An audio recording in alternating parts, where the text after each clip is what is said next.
Hello. So this is my presentation on what I learned in phenomenology from Sartre's Being and Nothingness. Now, you get some very authentic me things.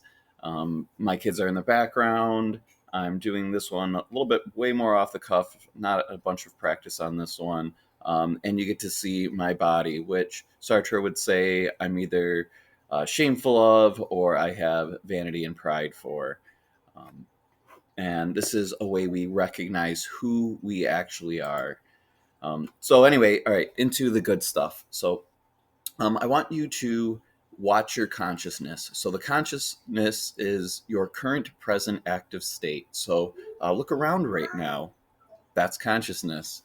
Um, it's not the past. It's not you imagining the future. Although while you imagine the future, that imagining, that is your consciousness. However, it is not the future, it's that present state. So that we're calling consciousness. Now, I want you to reflect on your consciousness. Now, this is a little bit different than just like looking around. You have to like watch yourself look around, watch yourself think about things. We're going to call this your reflected consciousness. Now, probably difficult to do in this video. You might have to like pause it to like think about how you're thinking.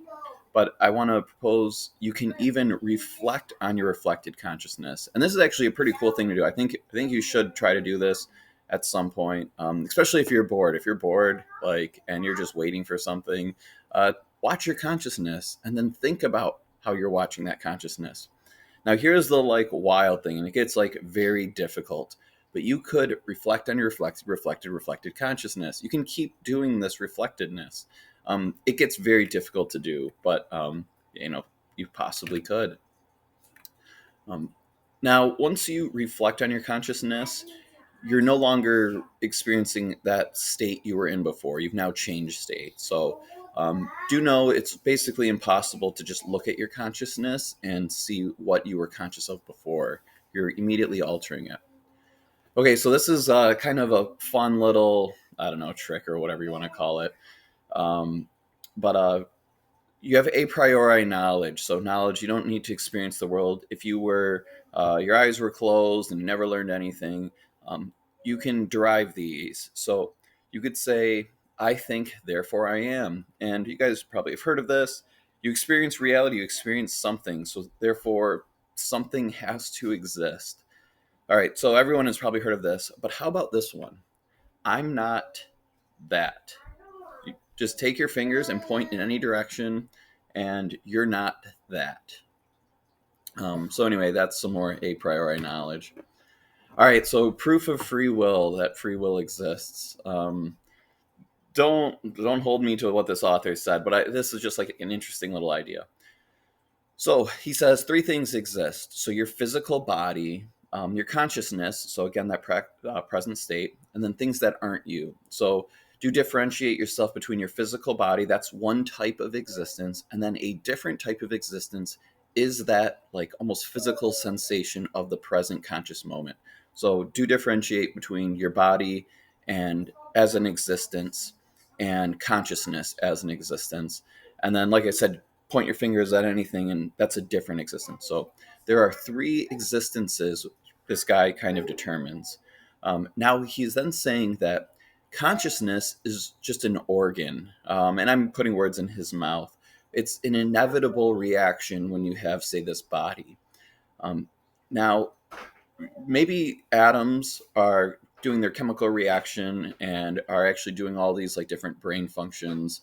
But he's saying that the job of consciousness is to be this organ of freedom. Its job is to give you choice.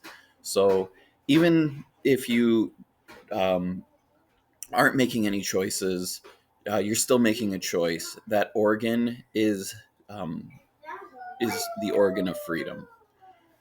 So yeah, I kind of just repeated a second ago. Freedom doesn't have to be political or social. Freedom is choice in, I say, the phenomenology world. Okay, so I mentioned this at the start, the gaze. When people look at you, you become aware of yourself. When you break social norms, you feel either shame or pride breaking that. That's your authentic self. You learn about yourself when you experience these. And just to show you how strong the gaze could be, if you hear a ruffle in the bushes and no one's there, you still may have behaved differently. Even if it turned out to be wind, you have the gaze on you. If you're in a field and you see a house far away on a mountainside with a single window, you might not even know if anyone's looking out that window, but the gaze is on you, and you become very aware of yourself. Is it possible to imagine nothing? So maybe another sort of mental thing to play with. So we can imagine I got this like salt shaker here. Well, now there's no salt shaker here. So we can imagine an absence of space, but consider, is there such a thing as absence of, say, universe? Can we even imagine what that would be? Can we imagine nothing at all? And the other thing is, we need a consciousness to even imagine the non existent. So you're condemned to be free, even if you decide that you don't want to use freedom and you're just going to like go with the flow. That's still a choice, and you're still making that choice. All right, bad faith. So maybe good to know about this concept of bad faith. So, a woman meets a man in the restaurant. She doesn't want to make a decision on if she likes the man or not. Um, and the man says, I admire you so much. So the woman, to kind of deal with this situation, she removes the sexualness of this line and then just applies the immediate meanings and says, oh, he's so sincere and respectful. But she's acting in bad faith. She knows what she's doing and not making that decision right away. All right, bad faith two, the cafe waiter. This one is like the classic line. You can find like memes on this. So Sartre is amazed at this cafe waiter. He walks up. He has way too much pep. He's holding the tray perfectly straight. He is acting like a waiter. He is not his authentic self. He's pretending too hard to be a waiter. In this case, he's acting in bad faith. However, it is something to note. He actually is a cafe waiter. He's not a diplomat or a sailor. So earlier I mentioned through like either shame or pride, you learn about yourself. Um, he gives this example that you might say, well, I'm not a bourgeoisie. Like I'm not, this like upper middle class person. That's not me. I'm one of the people. But then as soon as like the riots start happening and that you get pointed at and someone says, you're one of them. Now you're very aware suddenly of this. And then he makes this claim that your ego, that's actually your physical self. And consciousness, let's consider that a different organ. Reminder, your consciousness is not the past, it's only the present. And apparently that's all I have. Just wanted to give you some like sort of mental tricks to play with.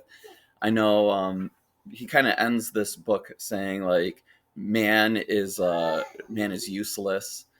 And he's really just saying like we're constantly like craving different things and we can never really like satisfy ourselves. It's a fun book. Phenomenology, don't take it too seriously. It's if nothing else, I want to say like it's kind of cool to observe your consciousness. So all right, well, thanks for watching. Take care.